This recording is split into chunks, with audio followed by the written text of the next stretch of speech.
Hi, gang. I want to begin with an apology. I apologize that I got your papers graded later than I had wanted to.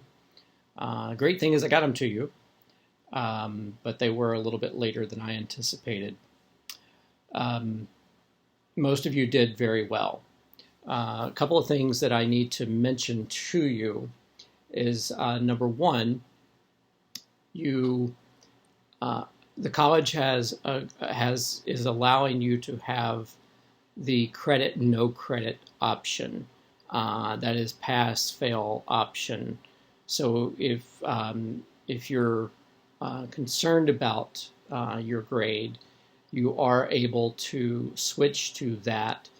Certainly, you'll need to let me know. I'm not sure if you need to let the registrar know or who else will need to be, but if you want to do that, please email me and I will look into that to see exactly what is required for that. Most of you are doing fairly well, so I would encourage you to stick with a letter grade. As I see it right now, most of you are coming out with A, B, or C if you continue to do the work that you're currently doing. Now, what I'll say is if you have work that you've not completed or you've not gotten to me, you need to really do that quickly. I'm trying to make allowances for our changed situation, but even with that, I have to have the work. Also, I've put up discussion questions and quizzes. You need to be logging into Canvas and doing those. You need to do the quizzes.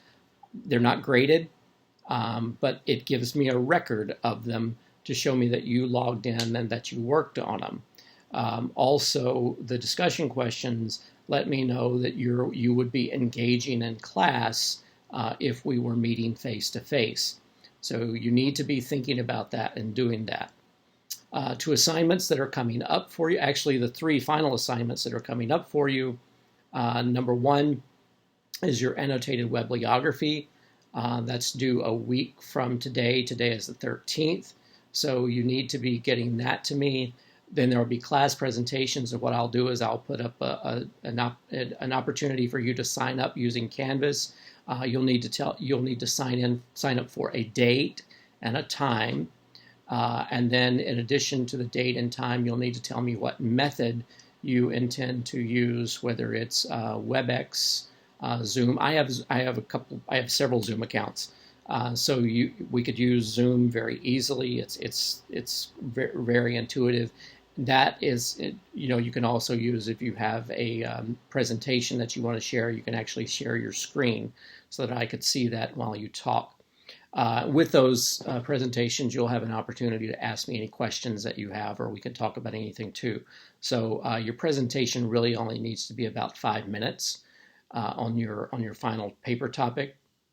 But I'll allow for like 15 minutes. That way, if you have any questions or we need to talk about anything, I'll ask you a couple of questions about your presentation.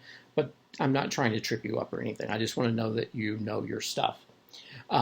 So final paper, presentation, and then the thing that's due next week is your annotated bibliography. Now, I know I went over this a few days ago. About a week ago, but I want to go over it again to be sure you understand. Yes, it's backwards, but that's the way it has to be. So here, this is what I'm looking for. You're going to number your bibliographies or your citations, your URLs. So there needs to be between 8 and 12. So let's just say you have 10 of them. So you'll number them 1 to 10. You'll put a link to the URL there. That way I can click on that and I can see that it's a live link. Obviously it'll show up blue, so it should be a hyperlink to the URL. You will tell me what you found on that website that will be helpful to your project, to your final paper. So you will explain what you found there, and I would encourage you not only to put in your own words what you found there, but if there are quotes from that website, you can have a list of several quotes, and that's fine for each one of those. So in this example that I'm giving you here, here's the URL. It's CUA, College University of America. I don't know, .edu, God and Man. So here you found this article or this website put up by this professor. And here you tell me what you found. This website explains the history of humanity's search for the divine being and the elusive answers to God's existence. Okay, so that's why you want to use this site. Then you give me a quote from this site. So Professor J. Smith of College University of America said, "God can't be put in a box or found like a lost coin." So you give me one of his quotes there. One of those quotes, whatever quote will help you in writing your paper. I'm not going to double check to see that you use all these sources. As far as I'm concerned, you can just pull them out of the air. Well, I'm going to check to see that they work. And I'm going to spot check to see if what you say is on this website is actually on this website. But beyond that, you don't have to use this in your final paper. This is just showing me that you're doing the work. So if you get to the final paper and your final paper just falls apart, I'm going to say, what happened? You were supposed to be doing the work and showing me that you were doing the work. This is an easy 20 points to make, okay? Very easy. So most of these sites are going to come from .edu, .org, or .gov. Especially if you're looking for articles using the library system, they're going to be .edu. There might be some .orgs if you're doing something on like God or something like that. You might go to some denominational or religious sites and use the .org that use the .org. You're probably not going to find a lot of .govs on these philosophy papers, but they could exist. Now, what about .coms and .nets? Okay, so let's just suppose you're doing your paper on beauty, and you want to use something from Cosmo. Cosmo has an article on beauty, or there's an ad that you saw about beauty or beauty products, and it promises all sorts of things. You can use that. So what I would like you to do then is do your first, let's say you're going to have 10 sources on this. Your first 10 sources will be .edu, .org, .gov. Okay, so that will be your first 10 sources. Then your number 11, 12, 13, however many more you want to put in there, will be your .com or your .net or whatever it is after that. So if you want to use, I don't know, they still put out Maxim magazine or something like that. You find something in some magazine or something. As long as you put that, as long as you do your .edu, .org, .gov first, then you can put in your .coms and your .nets after that. You should use whatever your discipline uses as a method for citations. Is how you should do this. So whatever, I mean, I'm trained in the humanities. I was trained in Chicago Manual of Style, commonly known as Turabian. So I would use, Chicago style to do this, put these in the correct order. If you're in, psychology or something like that, I think there's APA and all those others. Use whatever your discipline calls for as how to do the citation. Very easy points for this. Believe me, very easy. Just be sure you turn it in. Be sure you get it to me. All right, so that's looking ahead to what else is due. Still haven't exactly figured out how to do the final exam. We're clearly going to have to do something along these lines. Just don't know how it's going to work out yet. I haven't really. I've got part of the exam, but it was going to be a terminology exam, and so I need to figure out how I'm going to get your votes. There is a way to do groups on here, so it might be that I have to do it some way like that. All right. So, all right. The next thing I want to say is that I want to look at how the last few classes, because we have. Today we have the 20th, with the 27th. Our final class is May the 4th, and your exam is May the 11th. So in this, today we're going to look at Spinoza, Hobbes, Locke, Berkeley, Hume, Kant. I'm just going to skim the tops of those. I'm not going to go into depth into all of those because that's a number of philosophers that we're trying to cover. And a couple of them are my favorites. I really do like some of Hobbes, some of Locke, Hume, and Kant. Then next week we'll look at Hegel, Schopenhauer, Kierkegaard. I love Kierkegaard, so we'll look at him, a little bit of Marx, Nietzsche, and we'll look at utilitarianism. So that will be next week's lecture. Again, several philosophers, so we're going to have to go over this quickly. And then on the 27th, we'll get to chapter 7, and then on the May the 4th, we'll get to chapter 8. So that's how the next few weeks are going to unfold. End of the semester coming up quickly. I can't believe we've been doing online for almost as long as we were doing in person. That's where we are right now in that strange world. So let's start with a little bit of Spinoza. Spinoza is Jewish. His first name is Baruch, and Baruch in Hebrew means blessing. Spinoza grew up. He had a classical, at least for his time, the mid-1600s. He had a classical education as a Jewish child, living in Holland. I believe Amsterdam is where he and his family lived in the Jewish quarter there in Amsterdam. And so he was a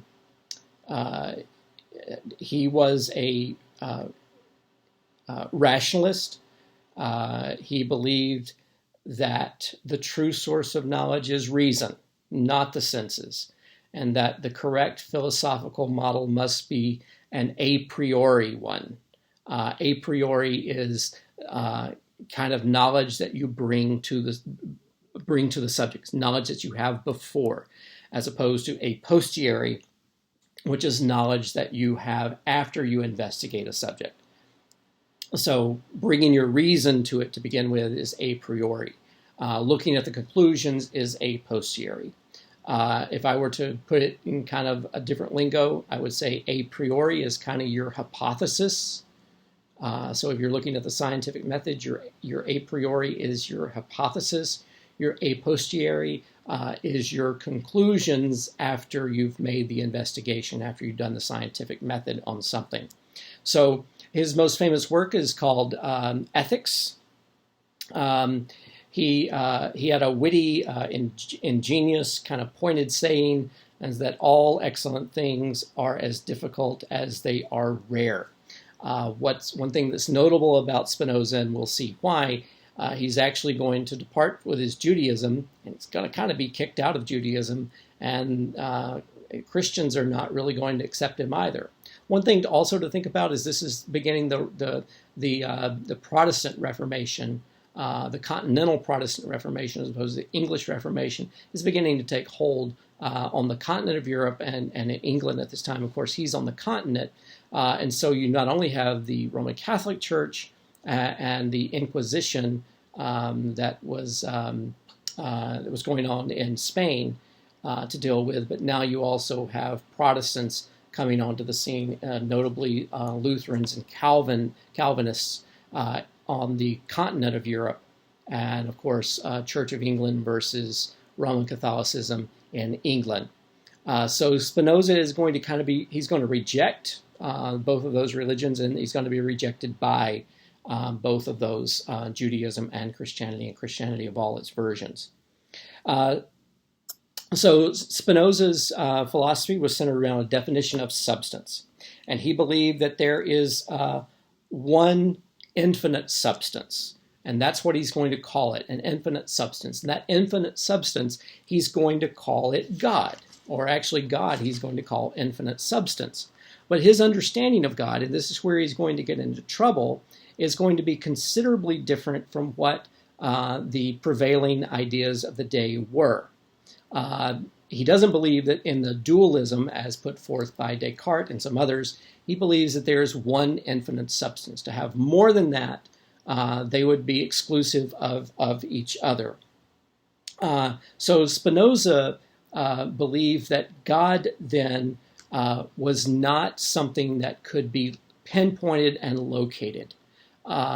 for Descartes and for philosophers, theologians for millennia prior to this, they would believe that God is largely to be specifically located with specific attributes and specific things that you would believe about God. So some of the attributes would be that God is all-powerful, God is all-knowing, God is present everywhere. The theological or philosophical terms for those is God is all-powerful, that's omnipotent, potent meaning God, omni meaning all, potent meaning power, nescient, God is omniscient, that is all-knowing, God is omnipresent, so God is present everywhere. And so these are just some of the classic attributes of God that the theologians would have been grappling with during that day. And that would have been Jewish and would have been Christian theologians and philosophers grappling with this in much the same way.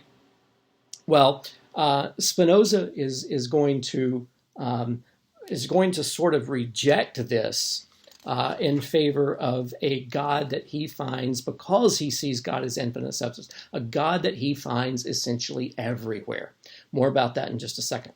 So he believed that what we know about God are essentially our own projections. Now, he doesn't use this language, so I'm going to describe it the way I think of it.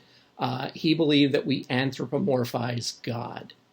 So God becomes essentially a superhuman. So we have power, but if there's a God, then God must have all power, because God's got to have more power than us. If we can know things, well, then God has to be able to know everything. So God has all knowledge. So God has all power, all knowledge. And if we can be present right here, and we can imagine being somewhere else, well, God can actually not only be here, but God can be there. God can be everywhere. So God essentially becomes a superhuman in some sense as we anthropomorphize. We give human characteristics to God that we magnify in ways. And so that's my way of describing what Spinoza is talking about when he says that what we know about God are projections onto God. It's not that we can know God in a real sense and really know characteristics of God the way that it's been described. They are simply projections. As a result of that, then, Spinoza believed that the actions we take as religious beings, as whether Jewish or Christian, or in some cases Muslim or whatever, they were acts of superstition.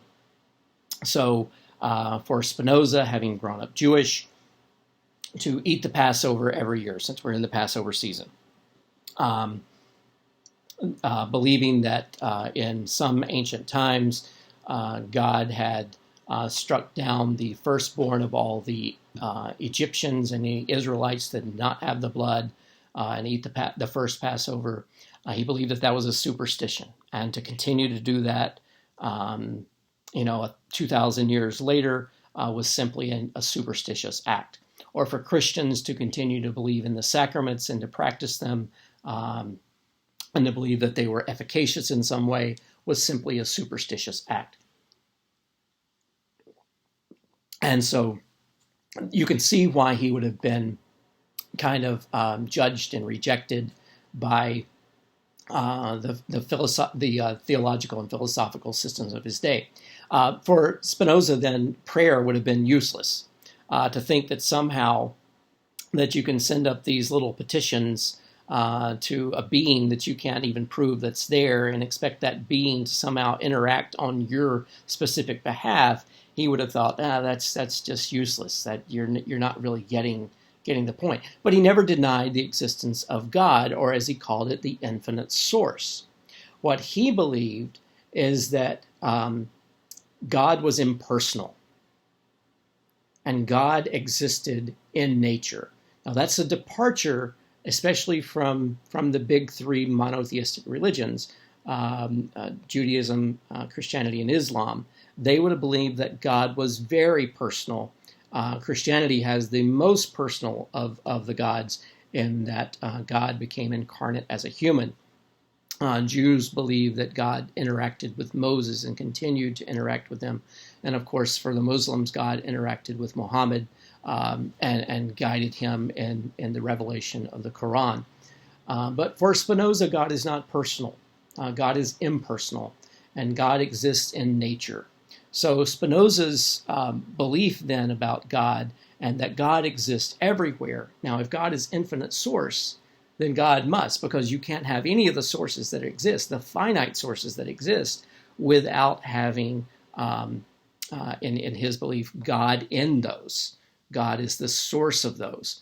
So then in the tree and the birds and the rain and the sky, God is present in all of that. So Spinoza's theological belief, or Spinoza's theology, would best be described as pantheism. Now, that doesn't mean that he believed that the world is filled with randomness. Quite the contrary. He did not believe that the world was filled with randomness and that we had complete freedom of will. On the contrary, there were a number of things that were determined because God also existed in the universal laws and the laws of nature. And so if God then exists, God exists then not only in this pen here, but in the fact that that pen is going to fall and is going to be guided by gravity. Now, how much he would have known about the laws of nature at that point, I'm not sure. I'm not sure how much Newtonian physics he would have been aware of. Although he was very intelligent and well-read, he might have been aware of some of it. But whatever laws existed in nature, he believed that God would have been in those laws as well. So God is in the universe, God is in the sky and the rain and the trees and the birds, and God is in you and me. So this is pantheism as Spinoza would have understood it.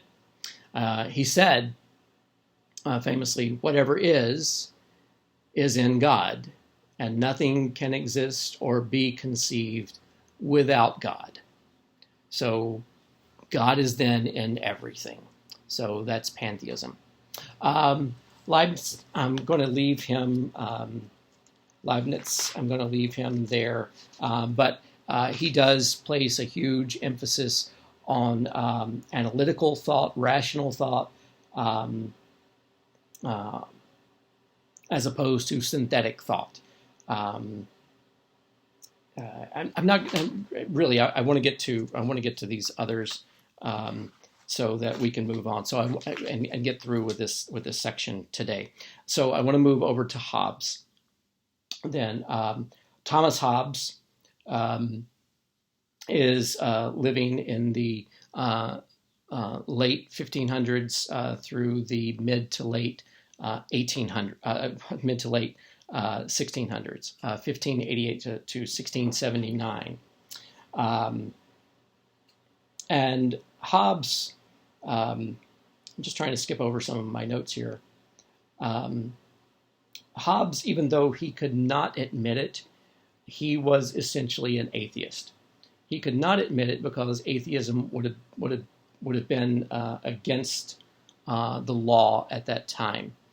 And so for him to admit to being an atheist would have endangered his life. But he does essentially have a system of belief, a philosophical system and a theological system that would have, today we would probably call him an atheist. He's denying also the dualism of Descartes in favor of saying that essentially there is no dualism. There's only the physical world that we see. So he's essentially going to deny the metaphysical world almost entirely. So the only thing that exists are bodies and bodies in motion. So this is a little bit, if you remember back in the early part of the semester, we talked about Democritus. He is essentially reaching back to Democritus and some of his claims and bringing them forward. Our thoughts then are simply shadows of brain activity. They're mere, as your textbook calls them, epiphenomena. that have no practical effect on the physical world, the physical system that we see. So you can see clearly that he's denying then Cartesian philosophy, or Descartes' conclusion that I think, therefore I am. He's saying, no, that's just your synapses moving around, that you have the sensation of thinking. It's not really there, and it certainly doesn't have any practical effect on you. You are a body, and part of that is all in motion. So what I find interesting and what I really want to talk about is Hobbes' psychology, and as it eventually applies to his political philosophy.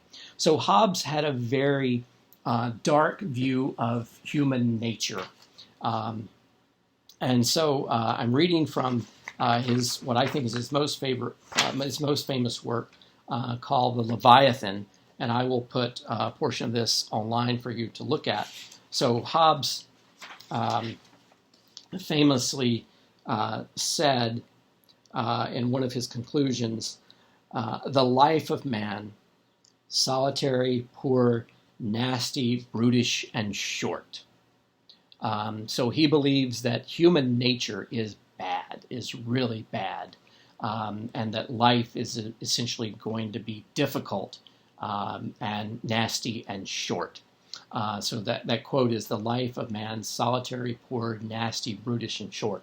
Somewhere I actually have a little plaque with that written on it. I think I still have it in storage somewhere. That was a gift to me years ago.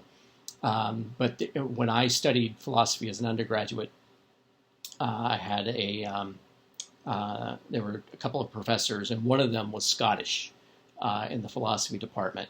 And there was another guy in the philosophy department, another professor in the philosophy department.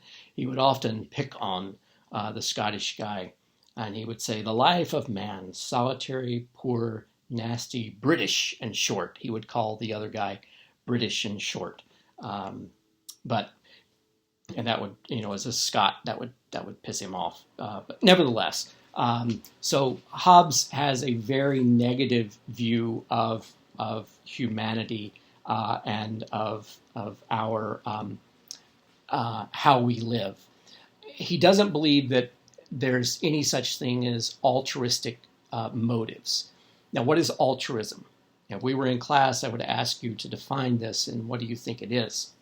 But altruism is a sense that you might act simply because you're compelled to do what is right. So for Hobbes, he doesn't believe that there's altruistic acts. He believes that we're motivated by survival, and even something that looks like altruism. So even the firefighter who rushes in, better yet, not even a firefighter. Let's just say some Joe Schmo off the street. There's a fire over there, and you know that there's a child burning to death in that building. And without regard for self, you rush in and you find the child and you save the child. Or there's a kitten up a tree, and you climb up that tree and you rescue that kitten. Or there's a little old lady who's trying to cross the street, and you just feel sorry for her, so you help her across the street. Hobbes would have said, you might think that you might fool yourself into thinking that you did those actions because you're good-natured. Hobbes would have said, no, that's not a good nature in you. You're doing it for your own beliefs, your own outcome, your own survival, your own good.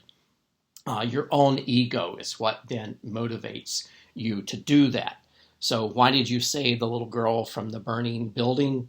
You didn't want to see her burn. You thought that it would be a bad idea to just leave her there. But more than that, you wanted to get on the evening news because you knew that people would see it and you would feel really good, and they would think you're a hero, and they think you're a hero. They're going to get, so there's no real true act of good nature. It's all about survival. And so our ego then motivates us to everything that we do.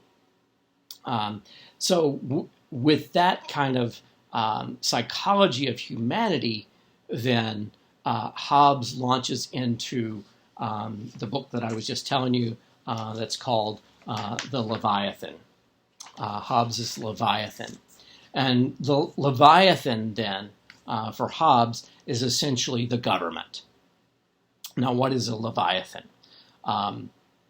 It is an ancient mythical beast that would have been the largest of all the beasts.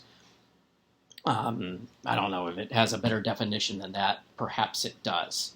But the state is this monster, then, this Leviathan, that restricts what little bit of freedom there is in nature. But that becomes a necessary thing for the state to do. And here's why. Because we have such a horrible, crummy nature, because we're horrible, crummy people, we're brutish, we're nasty with each other. So Hobbes imagines that if there were two people and there were limited resources, then we would probably be inclined to kill each other so that I could have it all. Because that's the nature of who I am. That's how I am. I'm going to take it all for myself. I'm going to hoard it for myself. So think right now. I don't know how many of you have had the occasion lately to go to the supermarket during this pandemic, this fearful time that we're living in. God help you if you need to shit, because you can't find a square of toilet paper anywhere. In the famous words in a Seinfeld episode, there's not a square to spare anywhere. That's because people, by their nature, they want to hoard it. Now, there's a whole reason for this, and people are actually doing studies on why there's no toilet paper, and it's more complicated than that. But human nature did lead people to go out and hoard things like toilet paper, hand sanitizer, cleaning supplies, paper towels. But it's also why you go to the supermarket and there's no meat.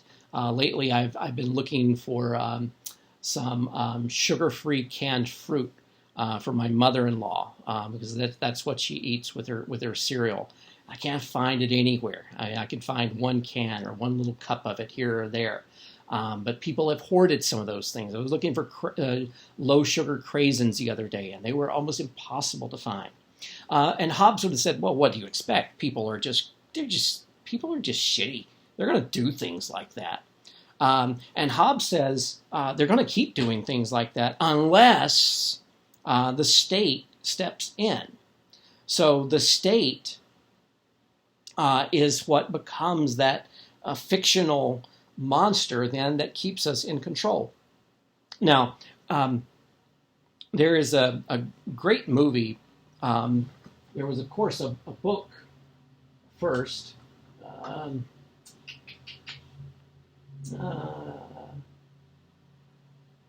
don't see my copy of it up there. Lord of the Flies. You probably remember that book, or you know that book.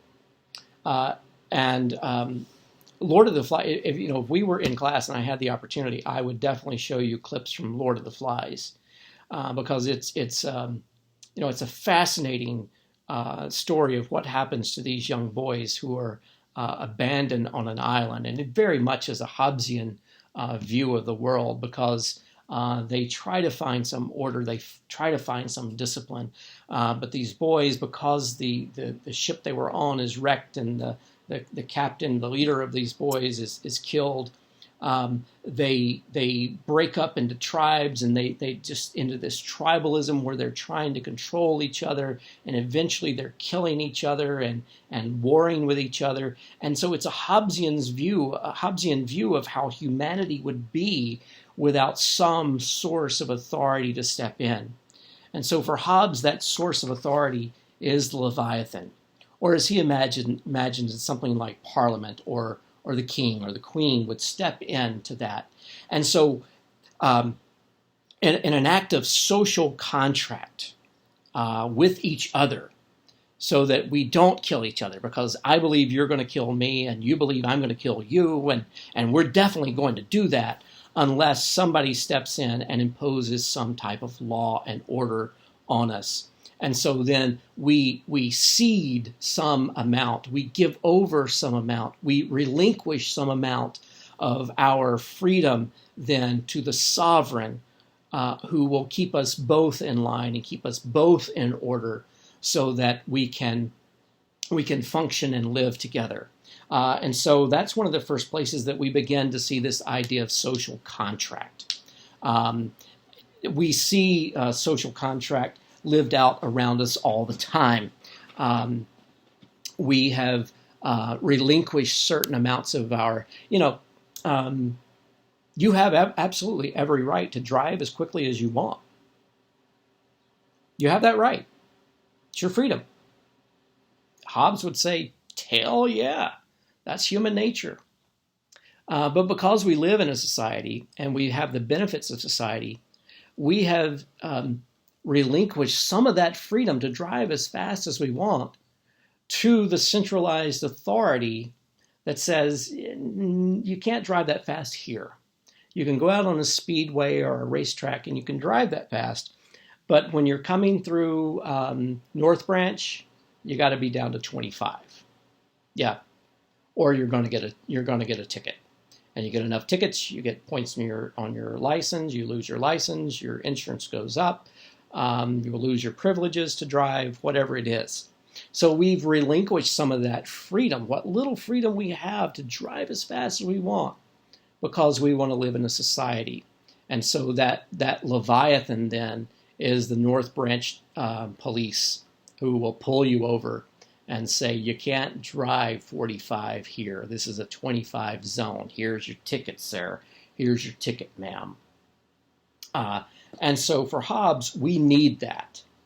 We need that if we're going to live in a society that's not completely given over to anarchy. Because Hobbes believes that we would give ourselves over entirely to anarchy if it were just up to us, if we were left to our natural devices. That's where we would be. Okay, so now moving on from Hobbes. Now I hope you can begin to see in Hobbes some of the glimmers and elements of the American system as we have it. Because our founding fathers, they're going to be reading a lot of this stuff. They're going to be studying a lot of this stuff. It's definitely going to influence them as they're writing the Declaration of Independence, as they're writing the Constitution. They're influenced by people like Hobbes and Locke, and they're going to be influenced by others as well, as we'll see as we get into this. So the next one that we come to then is John Locke.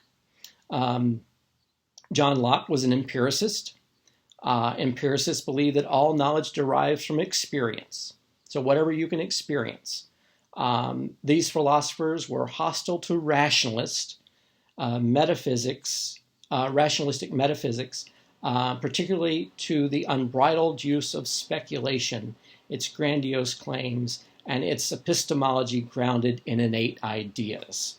So empiricists believe that knowledge is derived from experience. So they're going to be sort of the a posteriori. You have to experience something in order to know it. A priori is you kind of have an idea before. A posteriori is you have to experience it in order to know it. For Locke, he's going to do an elaborate experiment to try to disprove a great deal of what Descartes has put forth. And so I'm not going to go into too much detail until I get to some of Locke's political thinking here. So just quickly scanning some of this.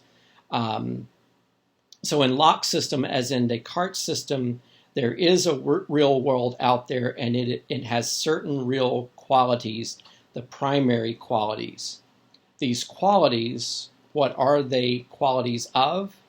In answering this question, Locke never abandoned his basic Cartesian metaphysics of substance. And so he's going to adhere to that. So let's get to his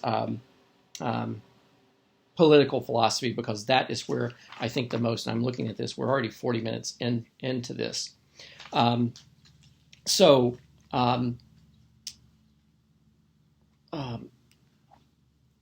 Locke does see a distinction between our natural state and the political state. But what he means by our natural state is very different from what Hobbes meant. Locke is going to believe that that we have a natural moral goodness to us. That the state in which we're all born as humans is that we have God-given natural rights. And so he sees then, rather than this base, these base qualities that we have, the way that Hobbes viewed them, he sees that we have natural rights that are much more positive, like life, health, liberty, and possessions. So he takes a very different view that we have these natural rights to us. So it's a very different approach to this, but nevertheless, whereas Hobbes sees us having a very negative nature, a brutish and nasty nature, where we're all out to conquest, Locke believes that we have some God-given rights. So there are some natural rights, things that we're entitled to, and that we have the right to try to preserve our life in a different way than the way Hobbes has talked about it.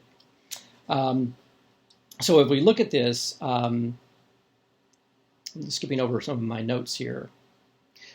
So for Locke, he believed that we were entitled to whatever we could achieve. That's not a matter of knocking someone over the head to get it, but that is toil and work, and then that we were then entitled to certain things because of those natural rights that were given to us by our Creator. Remember, that's in the preamble to the Declaration that all men are created equal, that we're endowed by our Creator with certain inalienable rights, among them life, liberty, and the pursuit of happiness. So they're going to derive this from Locke.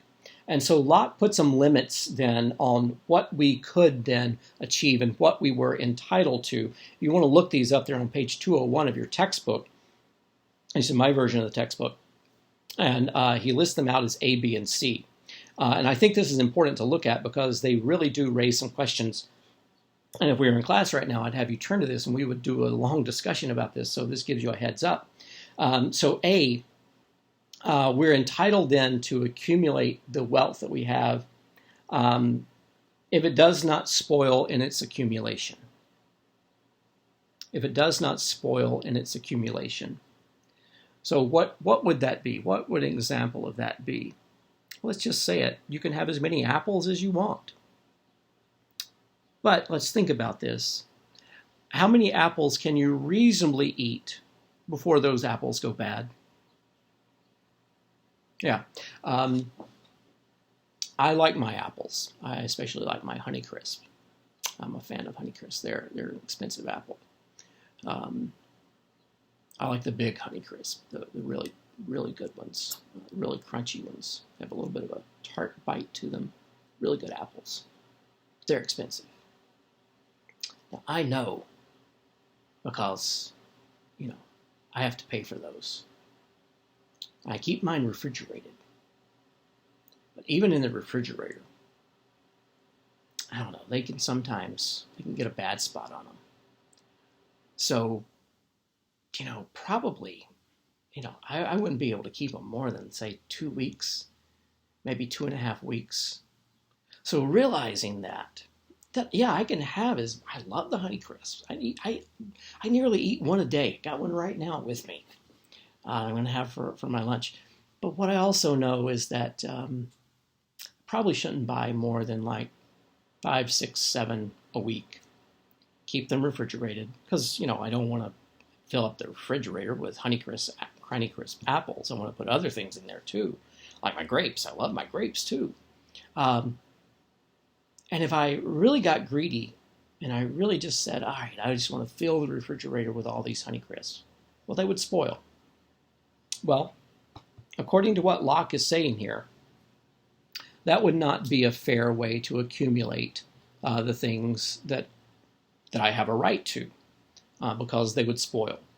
You could name that with lots of things. I'll let you use your imagination there.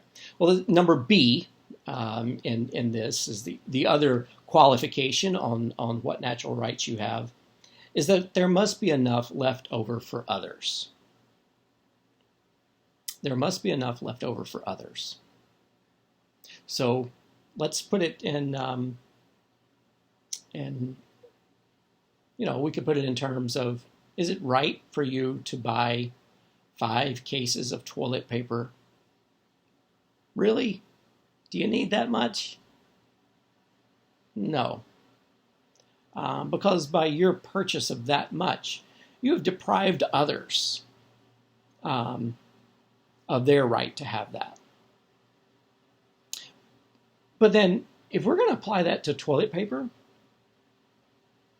what about wealth? How much wealth are you actually entitled to? What then do we do about the wealth divide in this country if our founding fathers and mothers, but in this case it was all men who wrote the Declaration of the Constitution, if they're depending on Locke as part of to influence them, then what about the wealth divide in this country? Now, you really can't, you can sort of point a finger at somebody like Bill Gates or Warren Buffett, but they've made a commitment to give most of their money away. And so they and a few others. But what about Zuckerberg? What about Bezos? I mean, how much money? I mean, there are people out there who say that in the next probably 20 years, we're going to see the first trillionaire. Trillionaire. That's 12 zeros. Not billionaire. Trillionaire in the next 20 years. That'll probably be somebody like Jeff Bezos, especially given the way that the environment is right now. So is it right that Jeff Bezos might reach trillionaire status when you don't even have money to buy a computer to use for class? There's a huge wealth divide in this country. And so, if this was part of our founding documents, or what influenced us, then what do we do now about the wealth divide if one of Locke's one of his points about the rights that we have is that there be enough left over for others? What do we do about that? That gets into an area of ethics, so don't want to go too far there. And then C. So you have the right to accumulate and have, but its accumulation is not harmful to others. Now, there again, we could ask some questions. In what sense harmful to others? How would we define that? What about the environment? What about when things harm the environment? That's harmful to others. We could really ask this question in relation to the pandemic right now. You have every right to go outside and do whatever the hell you want. You're free. You have free will. You can act that way. But what if you're carrying the virus and it attaches to someone else? You pass it on. What if you're a carrier? Even though you think you're well and healthy, and so you may be. What do you do about that?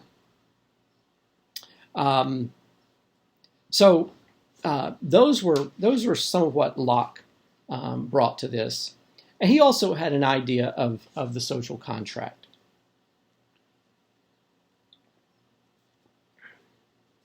And it was, too, that all citizens consent to be ruled by a government that's elected by a majority.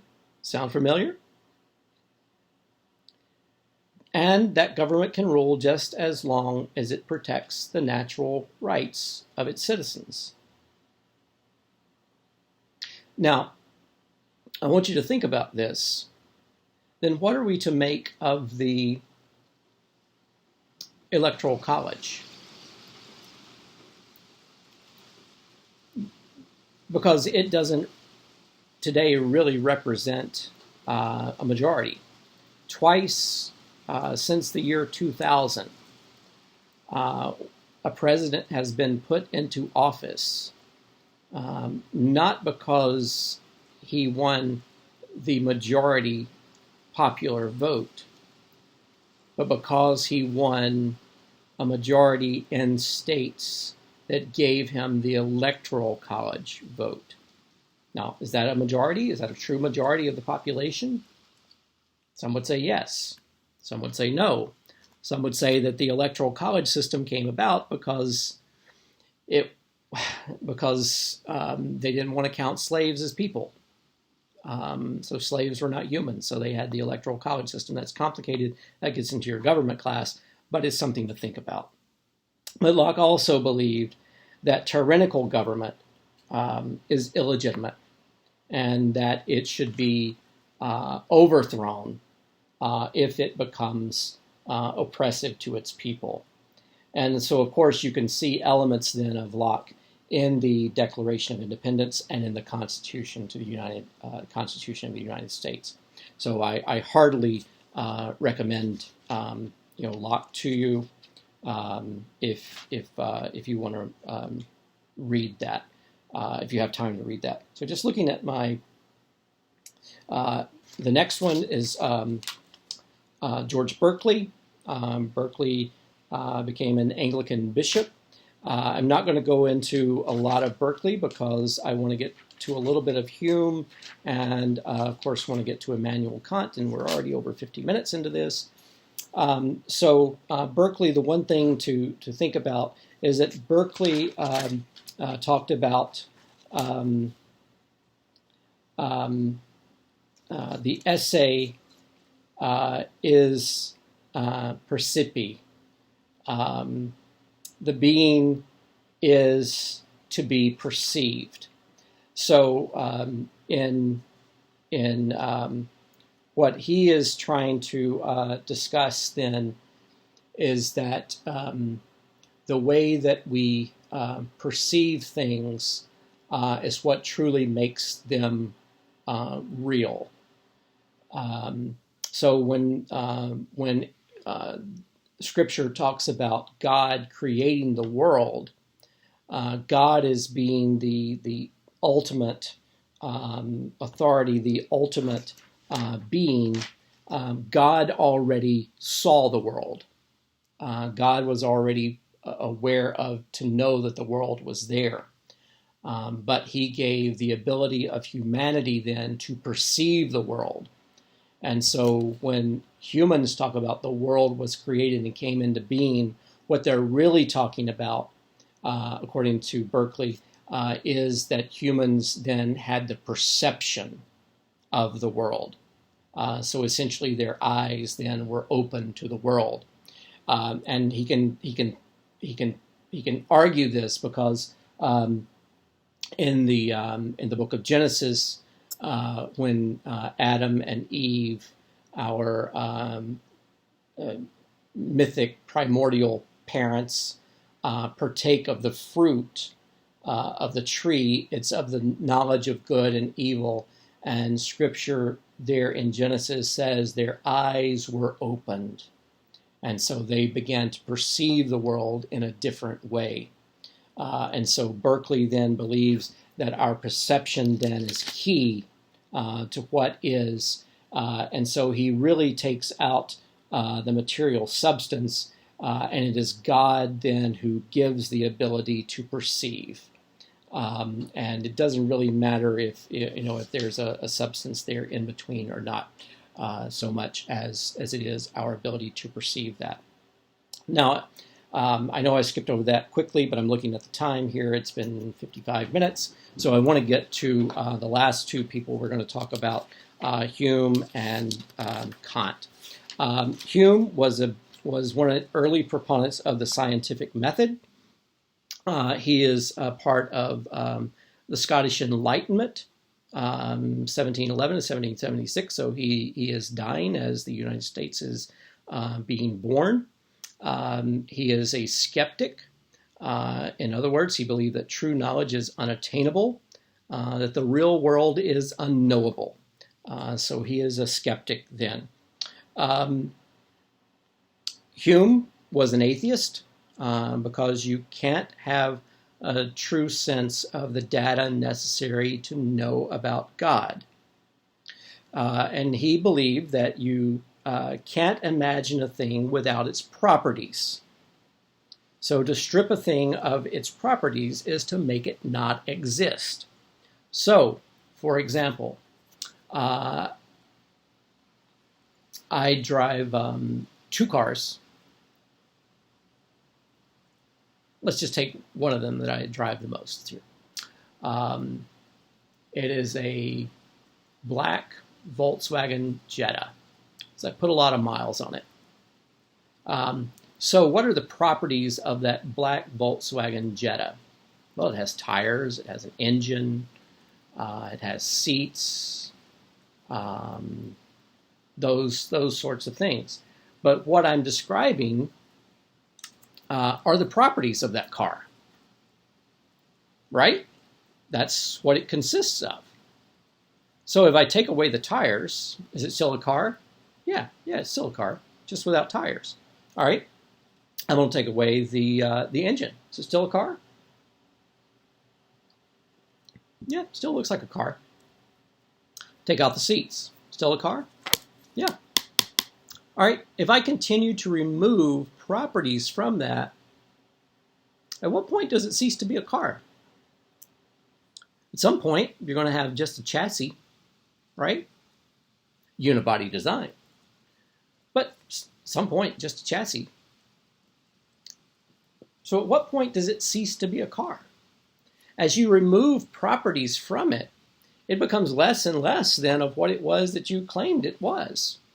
And actually, the construction is basically the same as an Audi. That's the other car. That's my wife's car. And so, it's no longer a Volkswagen at some point. It's the same as an Audi. Well, if you begin to take more and more properties away from it, it ceases to be the thing that I claimed that it was at some point. So you can't imagine a thing without its properties.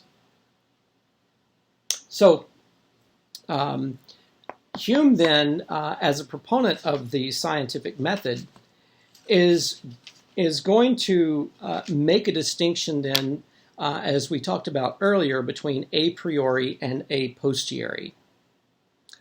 So knowledge before and knowledge after. And Hume believes that in the first, he calls it the relations of ideals. I'm trying to keep a hand here to watch the clock because I've learned enough to know that at 1 hour it kind of goes blank and I have to wake it back up. So in the relation of ideas, this is something whose denial is inconceivable, is self-contradictory. So let's look at it this way. Let me give you something here to think about.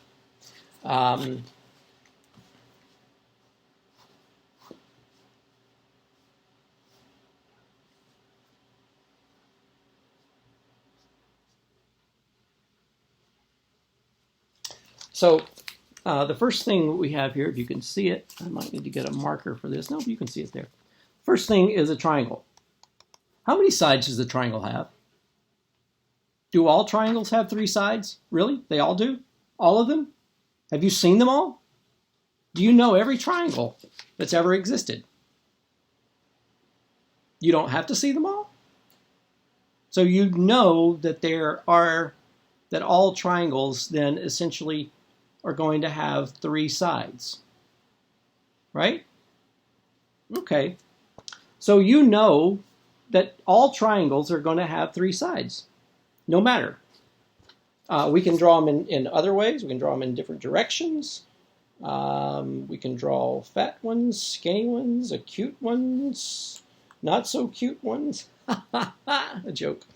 However you want to draw them, all triangles are going to have three sides. You know that. Same thing with 1 plus 1. What's it always going to equal? Can you conceive of 1 plus 1 equaling anything else? 1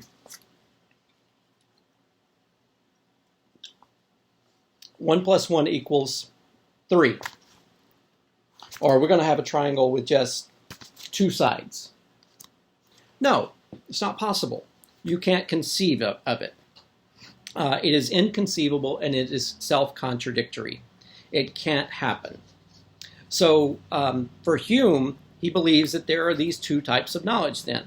The relations of ideas, this a priori, if you will, that there are things that you can understand. You don't have to see all the triangles in the world. You don't have to see every equation in the world. You simply know that 1 plus 1 is always going to equal 2, and that triangles are always going to have three sides. You know that. There's no arguing about that. That is true. And so these are necessary truths that are discovered by the operation of thought, according to Hume. Excuse me. Operation of thought then is basically our understanding. We just simply know these things. There's no reason to investigate all the triangles in the world. We know that all are going to have three sides. Then, as opposed to relation of ideas, he believed in matters of fact. So relations of ideas, and then there were matters of fact. So in matters of fact, these are things that we can imagine being false. So I told you just a moment ago that I have a Volkswagen Jetta. Was I lying to you? Could you imagine that being false? Maybe I have a BMW Z4. Maybe that's the car I drive. Think about that. Which one of these am I lying to you about? You can imagine one of those. You can imagine both of those being false. Maybe I drive a Ford Taurus or something. I don't know. You can imagine whatever I just told you as being false. So in order to prove that, you would have to investigate that. So on the one hand, you have knowledge of something before you ever investigate, a priori. You know that all triangles have three sides. On the other hand, you have knowledge that you have to investigate, a posteriori. So relations of ideas versus matters of fact.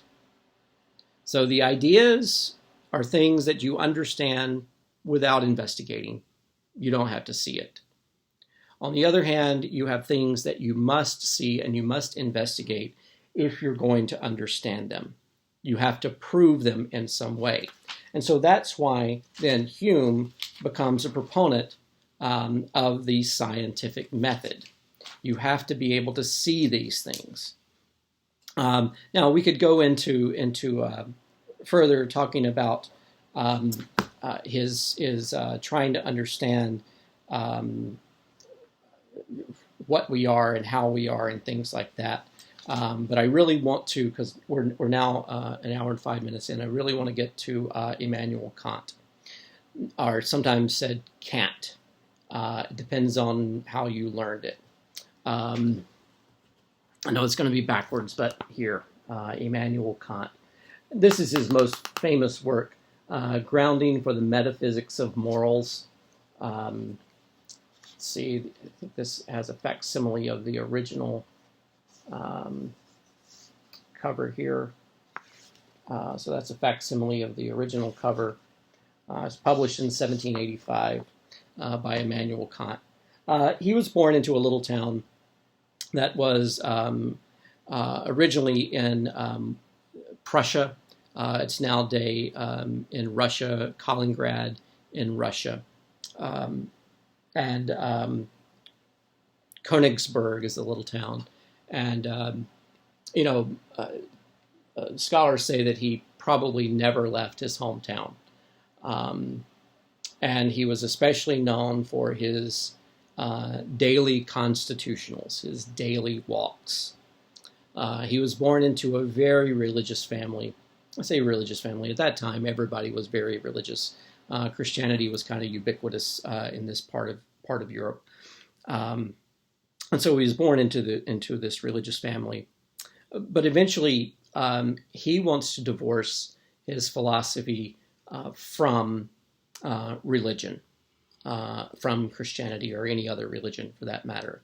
So eventually, he's going to find little use for religion himself, but he does recognize that religion, though useless for himself, is useful for other people, for most people, as a source of comfort, as a source of social cohesion, and as a source of community. So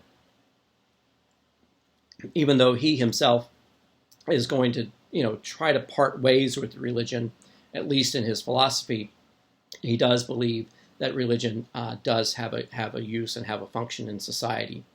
He's writing during the period of time known as the Enlightenment. And again, we have no evidence that he ever really left his hometown. And people could set their watches by his daily walks. There goes Herr Kant as he goes on his walk each day. And he realized then, during this age of enlightenment, that the world was becoming increasingly more secular. Secularism is the idea of leaving religion to the side, putting religion to the side. It's not antagonistic toward religion. It's simply trying to live life without constant appeals to religion. So he sees this increasing secularization of society, and he's afraid that it's going to corrupt people, because religion has had a positive influence, for the most part, on people's morality. So he believed humanity then was corrupt and was bad. Now, maybe not in the sense that Hobbes did, but he believed that humanity had a corrupt nature. Perhaps that was from his own religious upbringing. We talked a few sessions ago about the fall. And so as a result of this, he believed that humanity needed a rule to guide them without religion.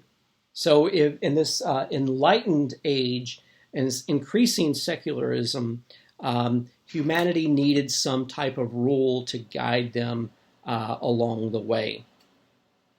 And so he devised a system that is based on reason alone.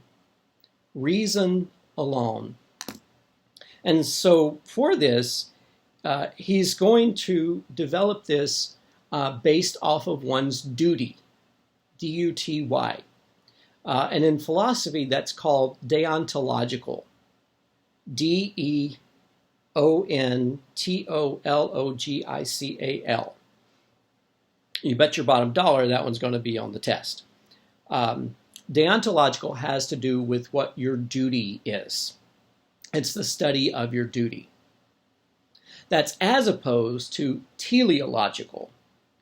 Teleological, which we're going to hear about next week, especially when we get to talking about John Stuart Mill and Jeremy Bentham and some others. Teleological, by contrast, does not deal with your duty. Rather, teleological looks out at the end result. So if you think about what do you use to look at something far away, you use, like the planets, you use a telescope, T-E-L-E, scope. So teleological is just like that. You're looking at the end.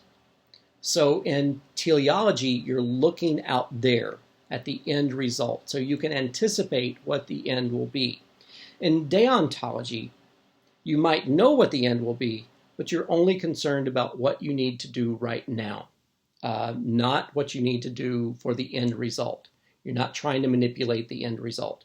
In teleology, you're trying to manipulate the end result to your best good, to actually the best good of the most number of people. But in deontology, you're really thinking about what is right now. What is your duty right now? And so for Immanuel Kant, he developed what he called the categorical imperative. Now break that word down. Imperative means what? If I give you an imperative, what am I doing? I'm giving you something that I expect you to do. You must do. Categorical, situation. So in the categorical imperative, I'm going to give it to you in his own words, and then we'll talk about what he was actually trying to develop there. And so this is taken from the first section of the Grounding for the Metaphysics of Morals. Catchy title, right? Yeah. He said, I should never act except in such a way that I can also will that my maxim should become a universal law. Now, maxim there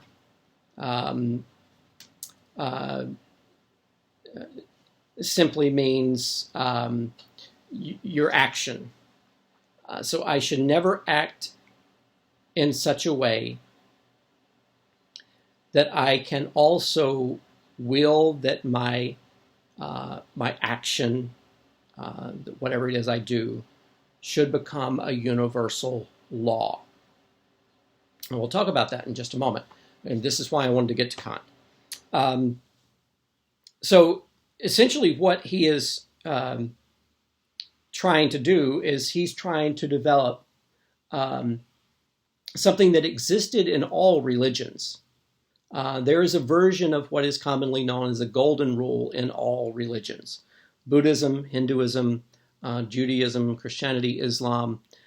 In Christianity, it's most often stated is do unto others as you would have them do unto you.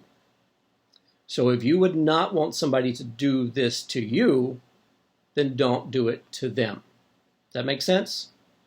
Do unto others as you would have them do unto you. So, if I don't want you to hit me, then I'm not going to hit you. Now, the way that Kant really talks about this that's important, and this is how we state it in philosophy, is that people are ends and never a means. People are ends, E-N-D-S, and never a means, M-E-A-N-S. Now, what does that mean, and what are we talking about with all of this? To treat somebody as an ends means that I am going to respect you as who you are, just because you are a human. I'm not going to use you to achieve something else, some end result that I want. Now, you know how that feels, right? Most of us have had the experience of feeling used by someone. We felt like we were someone's toy. They toyed with our emotions. They treated us one way just to get us to do something, or they were nice to us because they wanted something from us, or they wanted us to talk to so and so on their behalf. So we then became a means to achieve what they wanted, and that can be very painful when we're used like that, when we're used as a means. as opposed to treating you as an ends. You are a person. You have dignity and you are due respect. And therefore, I'm going to treat you as an ends in yourself, and I'm not going to do anything to use you or thereby abuse you by doing that. You are an end in yourself. So in philosophical terms, what Kant is trying to do is trying to understand people as an ends in themselves and not a means to some other conclusion. Just like he was trying to put the golden rule, do unto others as you would have them do unto you, into a rational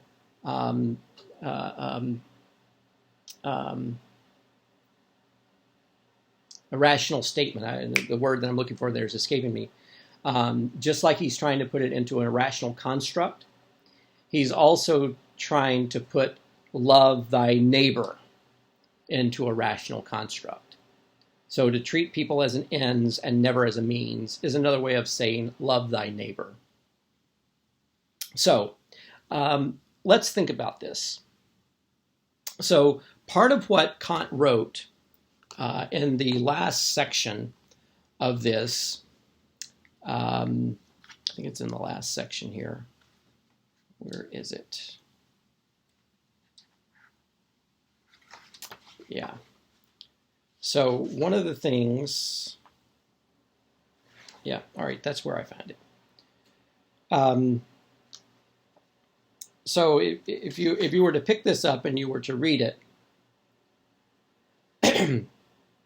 he has a section back here called On the Supposed Right to Lie Because of Philanthropic Concerns.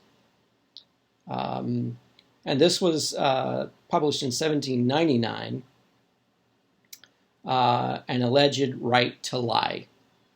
So what he argues in this supposed right to lie, or an alleged right to lie, is that, let's just say that you know a murderer is coming looking for your friend, right? And the murderer asks you, where's Jane? I've got something for her. Now you know that this is a murderer, and you know where Jane is. Do you tell the murderer? Excuse me. Kant would say no. I'm sorry, Kant would say yes. You do tell the murderer. Because if you said, I don't know, you're lying. Or if you told him that she is over there when she's really over there, you're lying. Now, what's the problem with that? Because of what Kant said.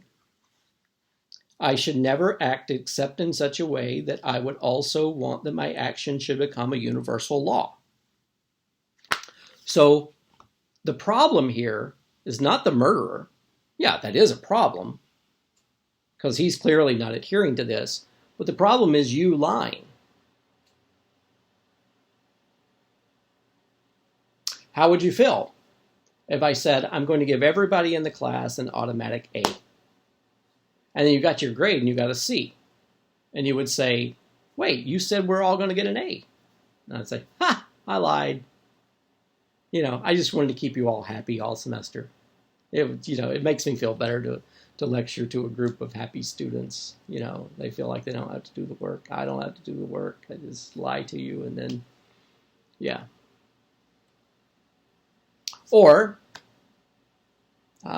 your bank says, trust us. Give us your money. We'll keep it safe for you. And then you try to use your credit card, your debit card, and it's declined. You go back to your bank. What happened? Oh, we lied to you about that. No, really.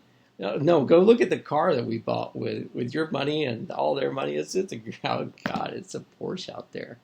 Yeah, because we lied to you about keeping your money safe. Yeah, fuck you. Yeah. No. So what Kant says is you wouldn't want the banker to lie to you.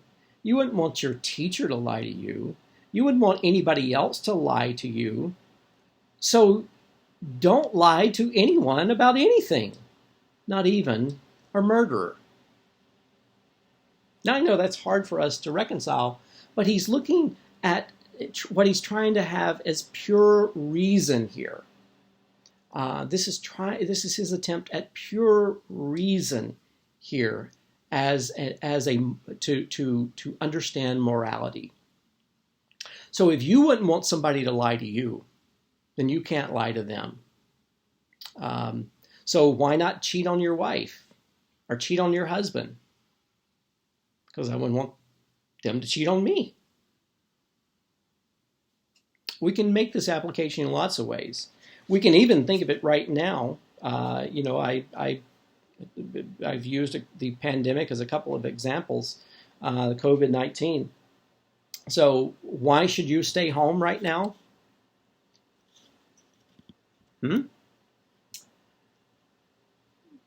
Because you wouldn't want somebody to get the virus and give it to you. So you don't go out and contract the virus or be a carrier of the virus and give it to somebody else. Just don't do it. Just stay in. It's that simple. Just stay in. Because that's what you would want other people to do for you. So that's Immanuel Kant's categorical imperative. That's the best way I can explain it right here. And time is getting away from me. I want to wrap up Immanuel Kant by saying that he did believe in liberty under moral law, and not liberty and free will to do as you pleased. So you did have free will, but it had to be controlled by certain moral laws. You weren't just free to do whatever you wanted to do.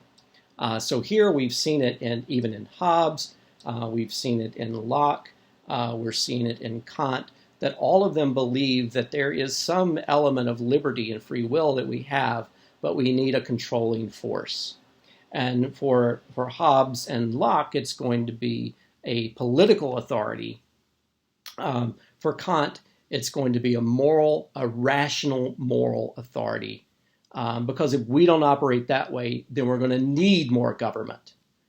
Because we have a nature whereby we would very often do the wrong thing. The other thing that he did is he published a major work on beauty. I don't remember if your textbook really mentions this or not, but he published a major work on beauty because he believed that beauty was something that we needed in our life, and he believed that we needed in our life to keep us on track of what is right. He believed that beauty and art lifted us up to be the better people that we were supposed to be, and encouraged us to do our duty, as opposed to giving in to our passions and pleasures. So art then lifts the human spirit and then raises the expectation that you will do your duty, as opposed to follow your baser passions. In the words of John Meacham, our better angels, as opposed to our baser passions. So beauty and nature remind us, and perhaps that's why he took his daily walks and was known for his daily walks. Beauty and nature remind us of our better natures, because nature can only be perfect in and of itself. Ultimately, he wanted to strengthen the better parts of our nature to win over our unruly passions. And the way he did that was to promote art and to promote beauty. And so with that, I think this is the longest lecture I've given to you yet, and my voice is giving out. After I get this posted, I'm going to post a few articles, Hobbes, Kant. I think I have something from Hume. I gave you some Descartes last week. I have some Locke and some Hume. So I'm going to post I'm going to post at least a few pages from all of those that I've talked about today. And later today or tomorrow, I'll be posting sign up. Let me make myself a note about this. Sign up for presentation. I'll be posting some discussion. And I'll post a quiz on last week's material. So you'll be looking for those things. But here, to begin with, you need to read the chapters in the textbook. And of course, if you're at this point, you've watched the lecture. All right, gang, thanks so much. Yeah, I'll see you next time.